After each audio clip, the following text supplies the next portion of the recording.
بسم اللہ الرحمن الرحیم۔ مردوں کے نہ سننے کے بارے میں کل اتنی بات گزر گئی تھی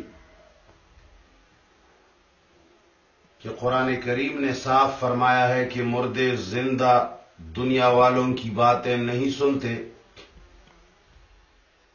اور یہ بات ہر خاص و عام مسلمان کو معلوم ہے کہ قرآن کے اوپر کسی اور کی بات چڑھائی نہیں جا سکتی۔ جب قرآن نے کہا ہے کہ نہیں سنتے تو نہ احادیث قرآن کی جگہ تک پہنچ سکتی ہیں نہ دیگر کتابیں۔ اب ہزاروں احادیث کوئی پیش کرے کہ مردے سنتے ہیں، اور قرآن کی ایک آیت بھی اگر کہہ دے کہ نہیں سنتے تو قرآن کو ترجیح ہوگی، اور احادیث قرآن سے بہرحال نیچی کی چیز ہے، خصوصاً جب وہ خبر متواتر نہ ہو، جس طرح کی یہ روایات بخاری اور اس کے علاوہ دیگر کتب کی ہیں۔ یہ سب کے سب اخبار احاد ہیں، جس کو خبر واحد بولتے ہیں۔ یہ تو قرآن کریم کے مقابلے کے ہے ہی نہیں، مگر چونکہ مسلمانوں کے عقائد اور ان کے نظریات یہود اور نصارہ کی کوششوں کی وجہ سے برباد اور تباہ ہو گئے ہیں، مسلمانوں کا نظریہ آج ایسا بنا ہوا ہے کہ ساری بات الٹی ہو گئی ہے۔ پہلے زمانے میں مسلمانوں کا روش ہوتا تھا کہ اللہ کی کتاب سب سے اوپر، پھر رسول اللہ صلی اللہ علیہ وسلم کی حدیث اس کے نیچے، پھر